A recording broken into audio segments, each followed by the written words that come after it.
Cremos em Deus Pai, soberano e Criador. Nós cremos que por seu poder a terra e o céu criou.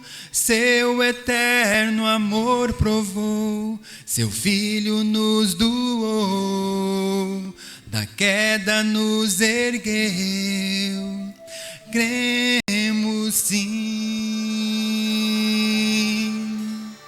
Cremos em Jesus, unigênito do Pai, perfeito Deus eterno, autor da criação, sofreu sem merecer, morreu, mas ressurgiu, seu sangue nos remiu.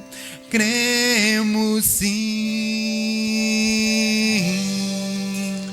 Pode a terra parar e o tempo passar, mas a palavra de Deus jamais passará.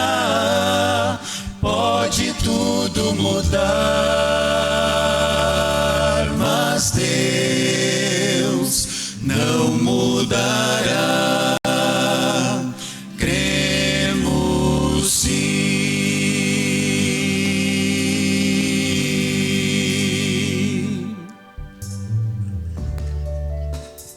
Cremos no Espírito, num Deus Consolador, num ser real com seu poder, que nos une como irmãos. Os reinos têm em suas mãos, desfaz as forças do mal, o seu poder nos dá. Cremos sim. Pode a terra parar e o tempo passar, mas a palavra de Deus jamais passará. Pode tudo mudar, mas Deus não mudará. Cremos sim. Cremos em Deus Pai, em seu Filho e no Espírito de amor. Cremos que os três unificam o poder redentor.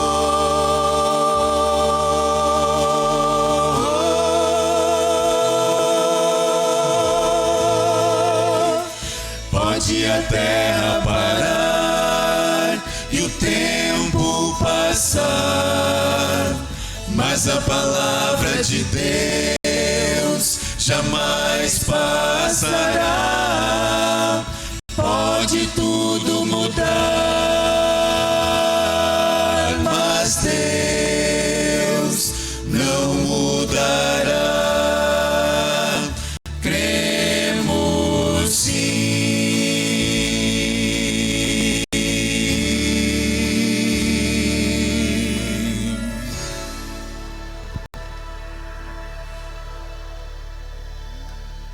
Nós queremos cumprimentar os irmãos que não estavam aqui no começo da Escola Sabatina e chegaram no decorrer da programação, desejando a todos um feliz dia de sábado. Creio que somos conhecidos da maioria, mas aqueles que não nos conhecem, nós viemos da cidade de Taquara, frequentamos a igreja do bairro Mundo Novo. Meu nome é Giovanni, canto segundo tenor. A Elisane faz a primeira voz, nós dois somos irmãos. O Marcelo, como vocês já viram, canta baixo. Elisane e Marcelo casados. E o Anderson faz o barítono. Hoje estamos acompanhados dos nossos familiares. Mesmo sendo convidado de última hora, eu agradeço, Laureci, por ter aceito o nosso convite, que irá trazer a mensagem falada. Está acompanhado da Liliane, nossa irmã, e a dona Líria ali, a nossa mãe. O nosso desejo é que Deus continue nos abençoando nesse dia de sábado.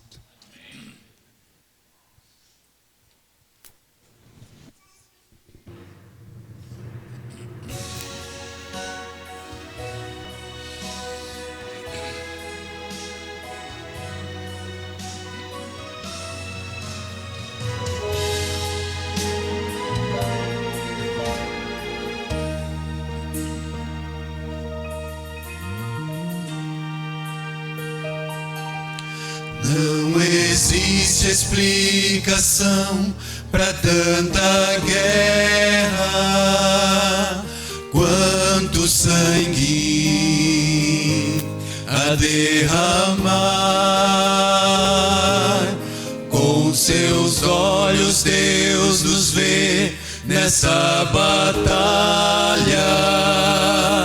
Ele prometeu que em breve voltará. Ao passar na tempestade, posso ouvir o Salvador dizer: não te importes com o perigo, liberto eu sou, a paz só nele achei. Água da vida, há uma fonte no deserto. Dá-me esta água, Senhor Jesus. És o piloto do mar da minha vida. Amparado sou em seus braços de amor. Ao passar na tempestade, posso ouvir o Salvador dizer: não te importes com o perigo, liberto eu sou, a paz só nele achei. Não se afasta, perto está, está presente, está aqui. Ao passar na tempestade, posso ouvir o Salvador dizer: não te importes com o perigo,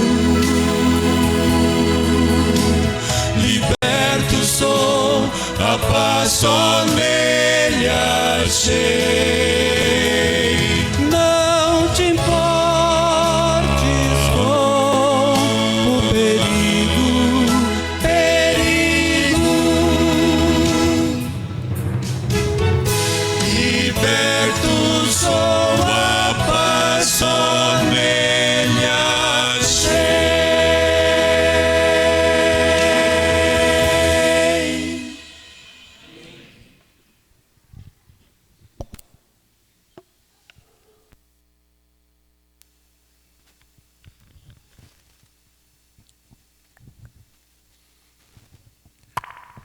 Bom dia.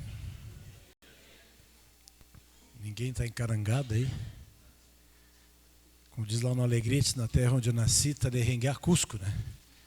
Mas a gente resiste pela fé em Cristo Jesus, não é? 11h20. O pessoal vai embora às 11h30 aqui ou não? Sejam sinceros comigo. Chego nas igrejas, assim, chego perto das 11h30, começo a pregar e diz: bora. Até que hora dá para pregar? Não, só vou pregar até as 3 horas da tarde. O pessoal vai embora às 11h30. E é assim aqui ou não? Eu tinha tanta coisa para dizer para vocês, assim, tem pessoas aqui que eu estou revendo depois de uma longa data. Mas eu vou direto à palavra para a gente não perder mais tempo, né? Só quero informar para os irmãos, para aqueles que me conhecem, eu já conversei um pouquinho pelos corredores aí. Alguns achando que eu ainda estava em Gravataí como diretor. Na realidade, eu passei pelo Colégio de Porto Alegre 3 anos e agora estou na cidade de Pelotas desde setembro do ano passado. E ali eu pretendo encerrar minha carreira como obreiro. E aí vamos descansar, se Deus permitir, né? É muito bom estar aqui. Eu estava perguntando para o Kid quanto tempo. Esqueci teu nome, querido. Você é filho do irmão Celso, que é um esteio dessa igreja. Conversei com ele e disse: rapaz, eu estou baqueado, estou com dor nas costas. E o homem está ali. É um homem de fibra e de fé. Acho que tem 43 anos que a igreja está fazendo, né? Eu lembro que faz 43 anos que eu sou adventista, que eu me tornei um adventista. E logo em seguida que nós casamos, nós viemos para Novo Hamburgo, em Canudos. E eu fiquei conhecendo a igreja de Santo Antônio. O Daceu foi lá no meu apartamento, queria que eu viesse frequentar aqui na igreja. Aí o pessoal me sequestrou e levou para Canudos. O Daceu, muito amoroso, ficou bravo comigo, né? Mas depois ele me perdoou. Mas eu lembro que a igreja de Santo Antônio não tinha nada a ver com esta igreja aqui, né? A igreja está muito bonita, que Deus seja louvado e que isso aqui seja realmente um templo para que vocês congreguem para louvar o nome do Senhor e para atrair outras pessoas ao conhecimento da sua verdade. É muito bom rever vocês. Eu quero que vocês abram as... o meu cunhado me ligou, acho que na quinta-feira à noite. Quinta tu mandou uma mensagem, né?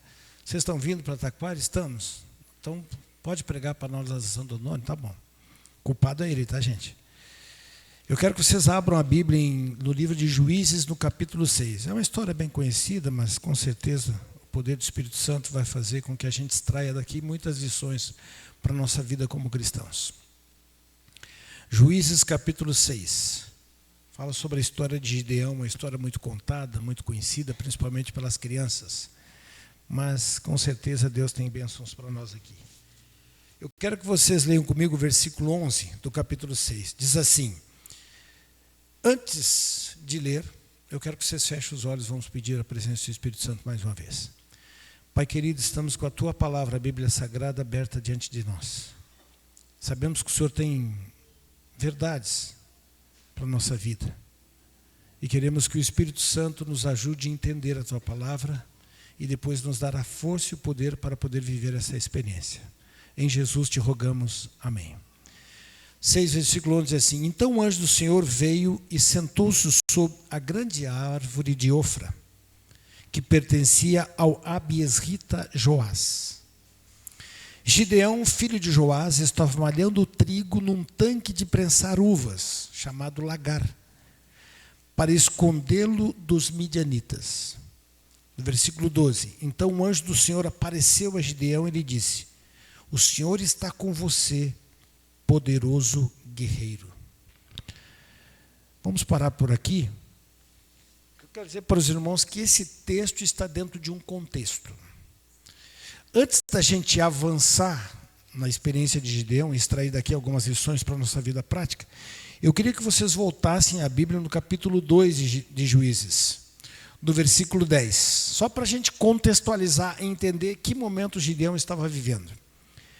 No capítulo 2, do versículo 10 de Juízes, diz assim: depois que toda aquela geração foi reunida a seus antepassados, surgiu uma nova geração que não conhecia o Senhor e o que ele havia feito por Israel.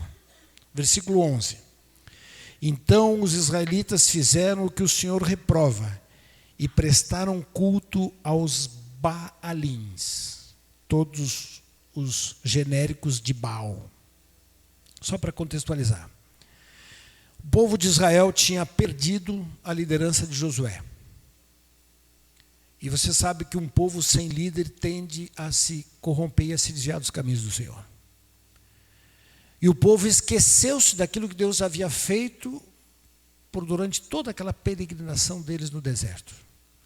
E agora, sem ter um líder, sem ter uma referência, o povo começou a se corromper e se tornou um povo idólatra. Deus estabeleceu juízes, já que não tinha mais um grande líder, como Moisés tinha sido e como Josué, Deus estabeleceu juízes. E a experiência que Gideão é chamado para ser o juiz de Israel, era o momento em que o povo de Israel estava há 7 anos sendo submetidos à servidão dos povos midianitas. Só para vocês terem uma ideia, tudo que o povo de Israel plantava, cultivava, Quando chegava na hora da colheita, vinham os midianitas e tomavam tudo. Eu queria só que você pensasse o seguinte: você trabalhar 30 dias numa empresa e de repente chega o seu salário lá na conta do banco. Chega um indivíduo mais forte, mais poderoso, encosta uma arma do teu lado e diz assim: me passa o teu salário. E você, com medo de morrer, entrega o salário. Em síntese, para ilustrar, era a realidade do povo de Israel. Eles não tinham mais independência, eles não tinham mais autonomia, eles não se governavam. Eles eram submissos ao povo midianita. E na ocasião em que o anjo aparece para Gideão, ele estava trabalhando num lugar onde é usado rotineiramente para fazer o suco de uva. Um lagar. O que ele estava fazendo lá, que o relato bíblico nos diz? Estava malhando trigo. Por que estrategicamente ele estava fazendo isso? Não era época de uva. Era época de colher trigo, cevada e outros cereais. E ele discretamente, escondido, foi lá para malhar o trigo para manter o sustento da sua família. Eu quero só trabalhar com vocês da seguinte maneira: nós vamos descobrir aqui, nesse breve sermão que eu pretendo fazer, espero que seja breve, algumas características que tornaram Gideão um homem escolhido por Deus para ser o juiz de Israel naquela época, depois de 7 anos de servidão aos midianitas. A primeira característica que a gente identifica aqui é que ele era um jovem trabalhador. Vocês já viram aquela história assim: pô, não adianta fazer nada na igreja, a igreja está assim perdida, fria espiritualmente, eu não vou fazer nada. Gideão podia ter esse pensamento: não adianta colher, não adianta plantar, porque vai chegar os midianitas e vão pegar tudo. Eu vou estar trabalhando de graça? Não, ele estrategicamente fez o quê? Foi lá no lugar onde normalmente é usado para fazer o suco de uva, ele foi malhar trigo, para se esconder dos midianitas. Ele fez a sua parte. Eu não sei se vocês já ouviram aquela fábula que é bem interessante, sempre me chama muita atenção quando eu lembro dela. Diz que estava havendo um grande incêndio numa floresta, um incêndio terrível. E um passarinho, um beija-flor, pegava água lá no rio, na ponta do seu bico, e levava para apagar o incêndio. E o corvo, urubu, sei lá como é que vocês podem chamar, está pousado numa árvore assim, olhava o movimento do beija-flor e de repente ele: o que adianta tu fazer isso? Tu não vai conseguir apagar o incêndio. O beija-flor diz assim: eu não posso não apagar o incêndio, mas eu estou fazendo a minha parte. Gideão poderia pensar o seguinte: não adianta a gente plantar, porque quando a gente for colher vem os midianitas. Ele está fazendo a parte dele. A primeira característica, Gideão demonstra aqui ser um jovem trabalhador. E só para contextualizar, ele tinha 30 anos de idade. Na ocasião, ele só tinha um filho. Ele era um jovem. Um jovem. E quando o anjo do Senhor diz assim: o Senhor está com você, poderoso guerreiro. Aí Gideão diz: ah, Senhor, se o Senhor está conosco, por que aconteceu tudo isso com a gente? Onde estão todas as suas maravilhas que os nossos pais nos contam quando dizem: não foi o Senhor que nos tirou do Egito? Mas agora o Senhor nos abandonou e nos entregou nas mãos de Midian. Quando ele contra-argumenta com o anjo, ele demonstra que ele conhecia o quê? O relato e a história do povo de Israel. Ele tinha conhecimento do quanto Deus tinha feito pelo seu povo. Ele estava em dia com a verdade. Ele era um trabalhador e ele conhecia a Escritura, que não estava ainda escrita naquela época, mas que ele ouvira falar. Nós precisamos ser da igreja trabalhadores, independente se os outros estão todo mundo parado. Trabalhe, faça a sua parte. Segundo, conheça a palavra de Deus, para quando as circunstâncias se tornarem adversas, você use a Bíblia para sustentar a sua fé e até para argumentar com Deus. Ele conhecia a Bíblia Sagrada, conhecia a história da relação de Deus com o povo de Israel. Aí o Senhor se voltou para ele e disse: com a força que você tem, vá libertar Israel das mãos de Midian. Não sou eu quem o está enviando? Aí apresenta agora a terceira característica de Gideão. Primeiro, era trabalhador e conhecia a história. Estava em dia com a profecia e com a palavra de Deus. Ele diz assim no versículo 5. Ah, Senhor, respondeu Gideão, como posso libertar Israel? Meu clã é o menos importante de Manassés, e eu sou o menor da minha família. Ele demonstrou o que aqui? Humildade. Quem sou eu, Senhor? Quero dizer uma coisa para vocês, queridos irmãos e amigos. Deus nunca escolhe pessoas que se acham capacitados, orgulhosos para fazer a sua obra. Deus sempre busca os humildes, porque é o coração que está disposto a ser moldado pelo poder de Deus. Vocês lembram quando diz lá na palavra de Deus? Não é por força nem por violência, mas pelo meu... Não é pela sua capacidade, pela sua eloquência, pelo seu estudo, pela sua formação, pelo dinheiro que você tem. Não. Deus quer usar pessoas humildes para fazer a sua obra. E essa é a terceira característica que a gente consegue identificar de Gideão. Ele era um jovem humilde. Humilde. Vamos avançar um pouquinho? Aí diz assim, eu estarei com você, respondeu o Senhor, e você derrotará todos os midianitas como se fosse um só homem. E Gideão prosseguiu. Essa é uma das partes mais interessantes, numa das características de Gideão. Dizer assim, se de fato posso contar com teu favor, dá-me um sinal de que és tu que estás falando comigo. E peço-te que não vás embora, olha só, até que eu volte e traga a minha oferta e a coloque diante de ti. E o Senhor respondeu, esperarei até você voltar. Gideão foi para casa, preparou um cabrito com uma arroba de farinha, fez pães sem fermento. Pôs a carne num cesto e o caldo numa panela, trouxe-os para fora e ofereceu-os a eles sob a grande árvore. Deixa eu dizer uma coisa aqui para vocês, gente. O povo de Israel estava vivendo uma miséria. Tanto que Gideão estava camuflado, malhando trigo para obter o sustento para sua família. Quando ele começa a conversar com Deus, ele diz, Senhor, espera aqui um pouquinho. Se o Senhor é Deus mesmo, se é o Senhor que está falando comigo, espera um pouquinho que eu vou trazer o que para você? Uma oferta. Deixa eu dizer uma coisa para vocês. Deus já tinha operado uma maravilha na vida de Gideão? Já ou não? Não. Não. Deus estava estabelecendo com ele um diálogo para torná-lo um juiz para libertar o povo de Israel. Antes dele, prestem atenção, querido, antes dele receber a bênção, qual foi o sentimento que ele teve? De gratidão. Senhor, espera aqui um pouquinho que eu vou trazer uma oferta para o Senhor. Você sabe o que representa um cabrito e o trigo para uma família pobre? Representava o quê? No mínimo uns 2 meses de alimento. 10 quilos, é isso mesmo. 10 quilos de farinha.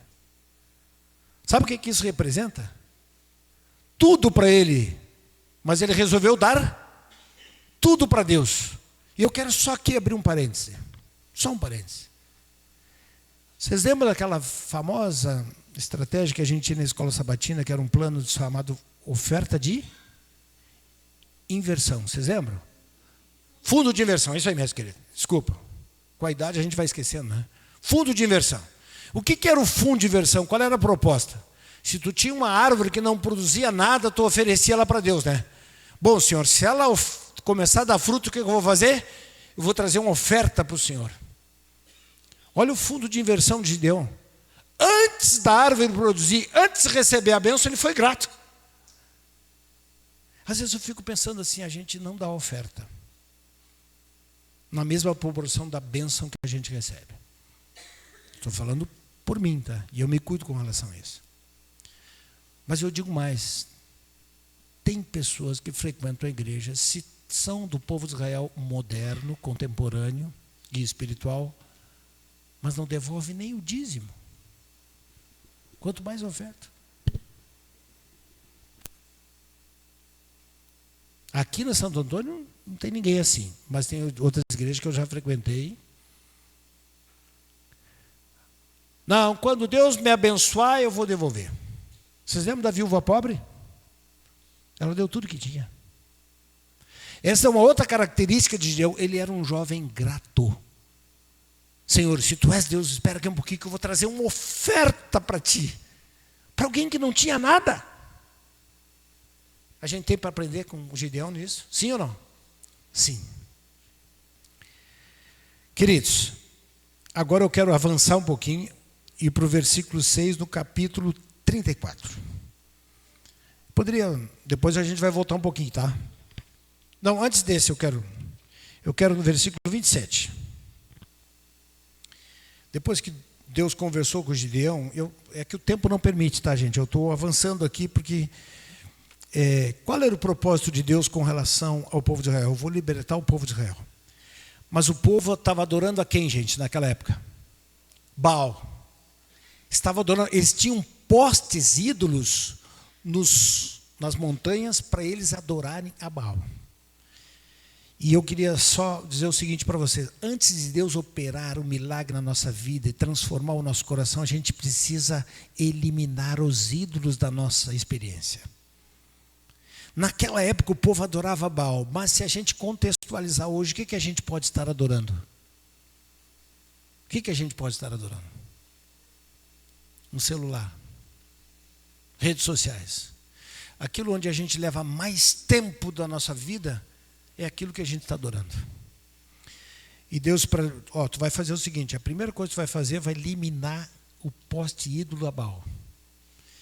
E aqui então eu queria falar com vocês da outra característica de Gideão. No versículo 27. Assim Gideão chamou 10 dos seus servos e fez como o Senhor lhe ordenara. Mas com receio da sua família e dos homens da cidade, fez tudo de noite e não durante o dia. Tem algumas traduções da Bíblia que fala e com medo. Na realidade não é. Ele precisava fazer a obra de Deus e ele sabia que se ele fosse fazer a obra de Deus durante o dia, ele ia ter muita oposição. O povo ia ficar revoltado. Ele foi à noite. E vocês vão ver a história um pouquinho antes. Deus disse assim: tu pega o segundo boi do teu pai, o que tem 7 anos. E eu queria só aqui abrir um parênteses. Se Deus sabia a idade do segundo boi do pai de Gideão, o que ele não sabe da nossa vida, né? Tu vai pegar o segundo boi, o que tem 7 anos de idade, e tu vai derrubar o poste de Baal. E ele foi à noite e derrubou. Aqui uma característica interessante que a gente pode destacar de Gideão: ele era discreto. Vocês já viram uma pessoa que faz a obra de Deus e... Eu gosto quando Jesus diz assim: se o teu braço direito fizer algo, a tua mão direita fizer, que a esquerda não saiba. E humanamente, como a gente gosta de uma massagem no ego, né? Nossa, foi lá e fez uma conferência. Gideão fez a obra de Deus à noite, porque ele não queria ser notado.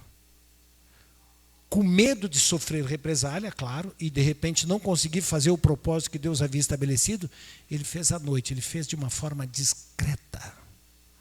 Eu fico pensando assim: quantas pessoas fazem tantas coisas e que ninguém sabe? Eu fui agora lá em Pelotas num sepultamento de uma senhora, mãe de uma monitora do colégio onde eu sou diretor.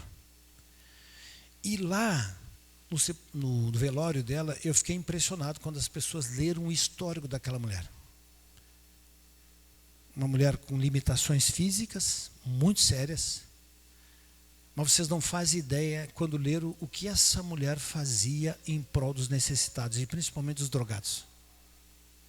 E eu tinha visto várias vezes, quer dizer, várias vezes não, eu vi várias pessoas na igreja, mas eu nunca tinha notado aquela mulher.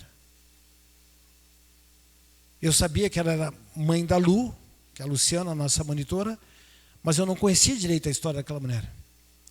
E quando leram todo aquele relato dela, eu fiquei pensando que eu estou chegando há pouco tempo pela só, não conheço todo mundo. Eu falei para o pastor: pastor, essa mulher fazia tudo isso? Fazia, irmão.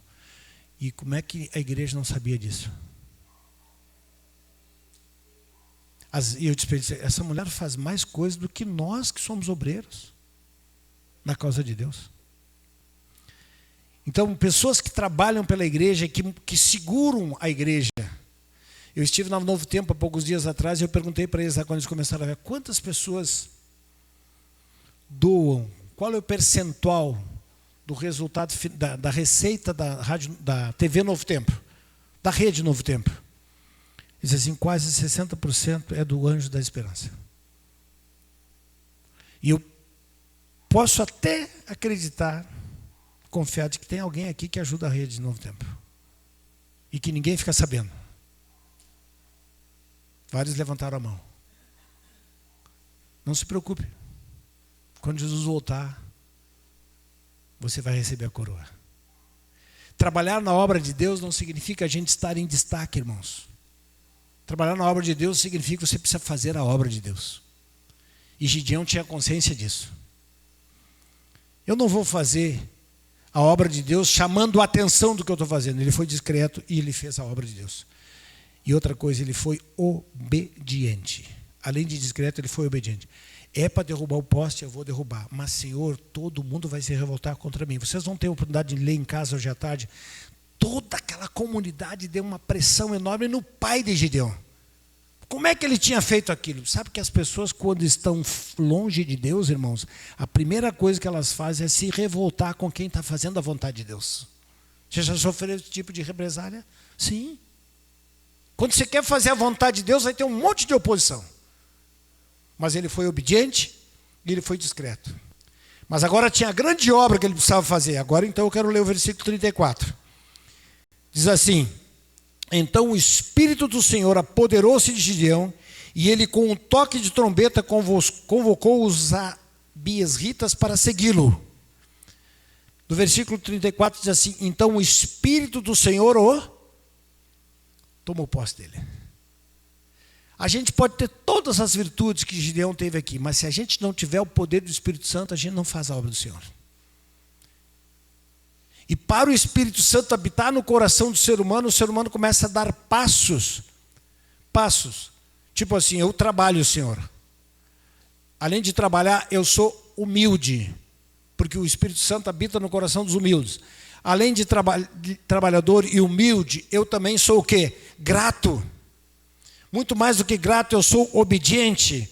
Mas além de ser obediente, eu também sou discreto em fazer a obra do Senhor. Aí o Espírito Santo se aposta do ser humano. Nós estamos nos preparando para o momento final da história deste mundo. A gente ora muito pela volta de Jesus, mas sabia que a gente precisa orar por uma outra coisa antes da volta de Jesus? Qual é, irmãos? A chuva do Espírito Santo na chuva serôdia. Enquanto não cair a chuva serôdia sobre a igreja, Jesus não vai voltar. Então, antes da gente pedir para que Jesus volte nas nossas orações, a gente tem que pedir o poder do Espírito Santo. E aí sim, a igreja é cheia do Espírito Santo.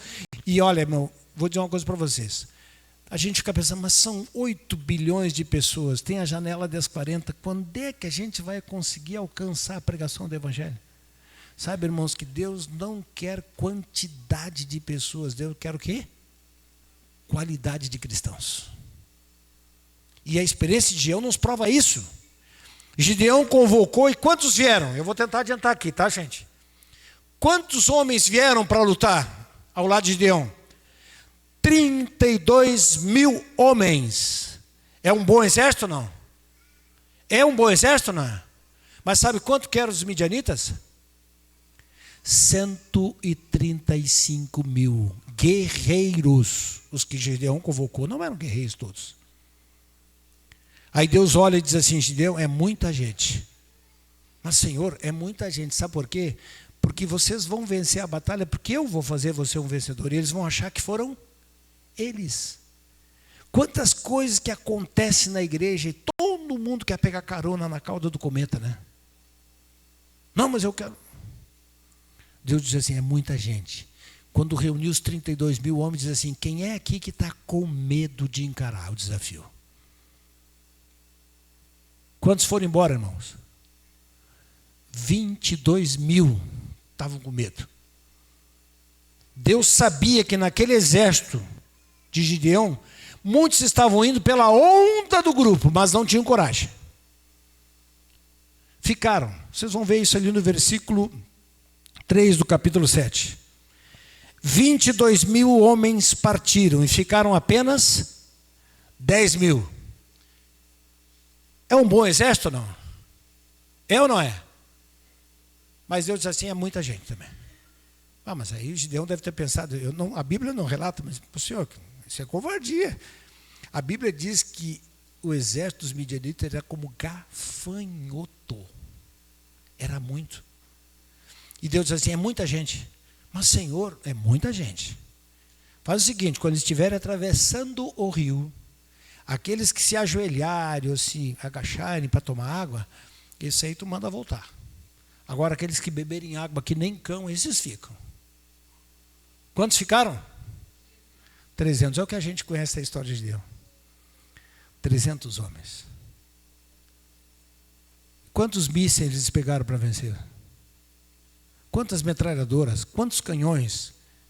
Quantos aviões invisíveis os Estados Unidos usaram para invadir o Irã? Para bombardear o Irã? Irmãos, Deus disse assim, não pega nenhuma espada.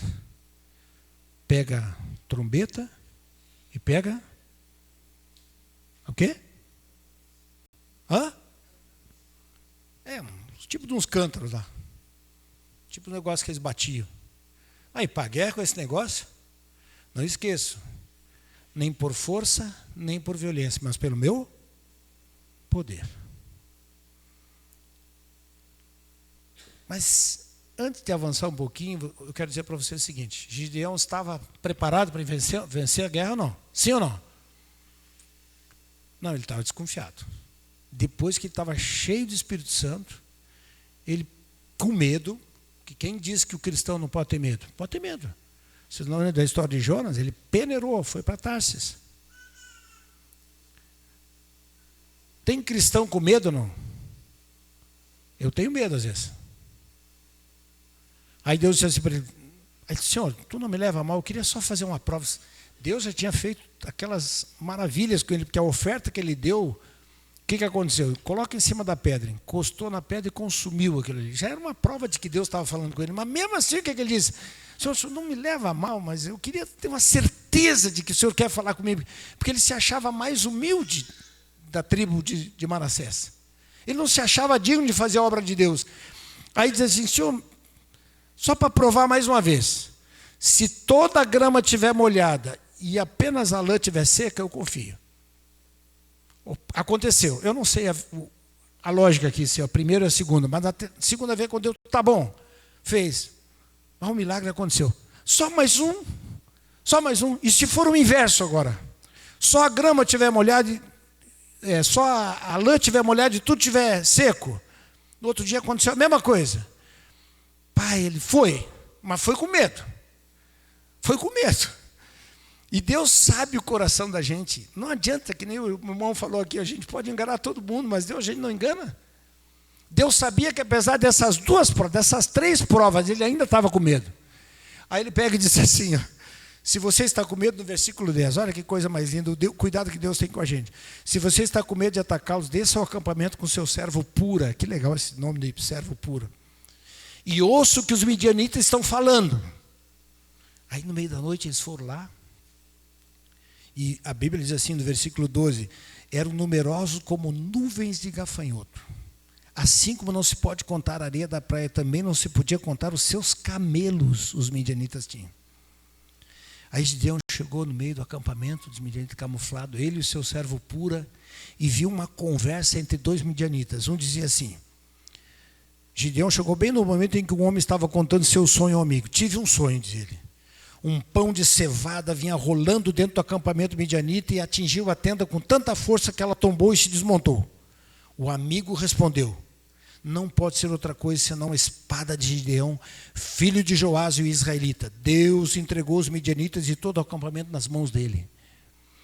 Olha só, gente. Precisou Gideão ir lá no meio dos inimigos, para os inimigos profetizarem uma coisa que Deus já havia falado. Aí ele saiu de lá o quê? Agora nós vamos tomar. Agora é com a gente. Foi com fé. E você sabe da história. Dividiu os 300 em 3 grupos de 100. Estrategicamente botou em volta do acampamento midianita. E disse assim, quando eu autorizar, quando eu gritar, vocês toque nesses, é um tipo de uns tambor lá que eles tinham, e toque a trombeta. Olha, gente, o que aconteceu? Eles começaram a fazer isso em nome de Deus e de Gideão. Os homens todos, os soldados midianitas, eles se mataram, jogavam a espada um no outro. Quem é que venceu a batalha de Gideão? Deus, queridos. Queria dizer para vocês, quero estar indo para o final dessa mensagem, dizendo o seguinte assim, ó. Nós vamos viver momentos bem difíceis. E alguns eu até creio que já estão vivendo. Mas você precisa confiar no Deus que você segue. E não duvide. Mesmo que as circunstâncias sejam as mais adversas possíveis, as mais complexas, as mais difíceis. Se Deus diz para você avançar, avance. Em nome do Senhor. E pelo Senhor. Pelo seu Espírito. E a gente sabe da grande vitória que Israel conquistou. Foram 40 anos que Gideão liderou o povo de Israel. Durante 40 anos os midianitas nunca mais se levantaram contra o povo de Israel. Vocês estão olhando assim, poxa, com essa experiência toda, Gideão foi um homem puro o resto da sua vida. Não. Sabe quantos filhos tinha Gideão, gente? 70. Todos da mesma mulher? Não. Ele copiou o modelo do povo pagão. Tinha muitas mulheres, muitas concubinas. Em alguns momentos da história de Gideão, ele também se tornou um idólatra. Por incrível que pareça. Mas ele se arrependeu. Eu fico olhando cada história de personagens da Bíblia, eu percebo assim, quem deles foi perfeito? Nenhum. Sabe o que o diabo usa na vida da gente? Primeiro, ele coloca na mente da gente, você é o cara. Você é fera. Você é o bom. Ninguém faz como você. Ninguém canta como você. Ninguém prega como você. Ninguém evangeliza como você. E você vai inflando. E daqui a um pouco, ele fura o seu balão. E quando você fura o seu balão, você está murcho, ele chega e diz para você, viu? Deus abandonou você. Deus sabia que você era um fraco.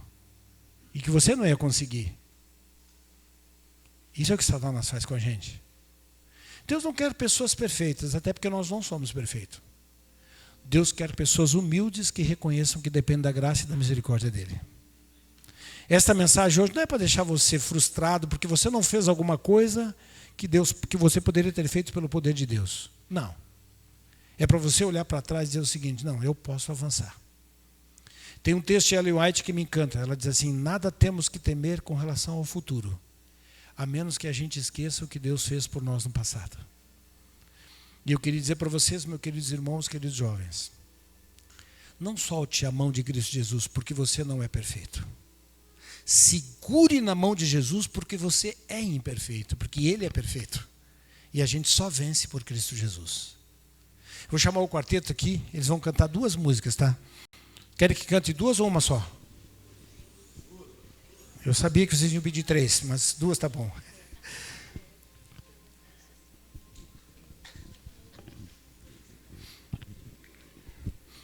Eu pedi para eles cantar essa música aqui, porque eu me identifico muito com essa música, eu creio que você também.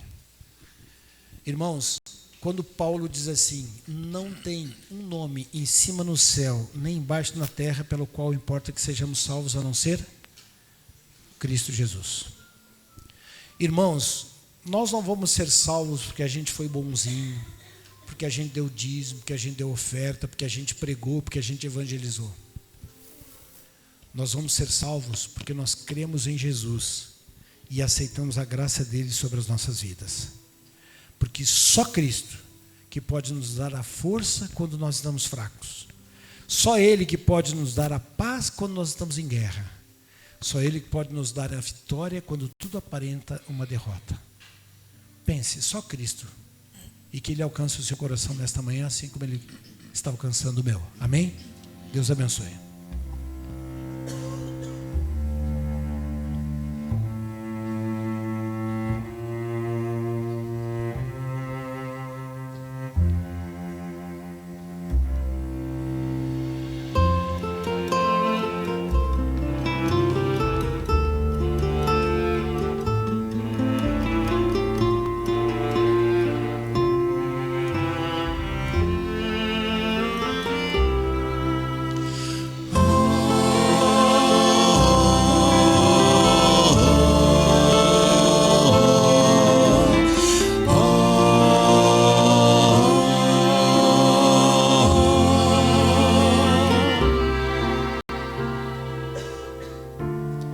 Força és quando fraco estou, tu és tesouro sem igual, tudo és pra mim.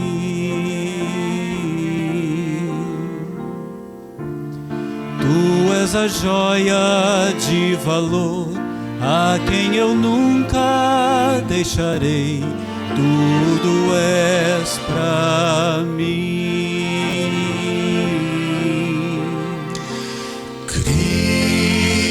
Cristo, meu Senhor, tudo és pra mim.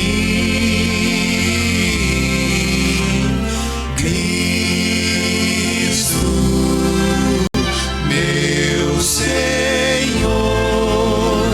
tudo és pra mim.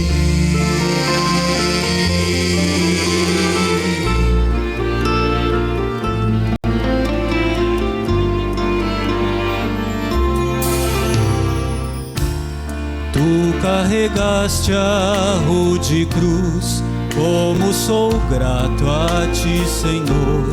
Tudo és pra mim. Quando eu cair, me erguerás, nada no mundo ficará. Tudo és pra mim.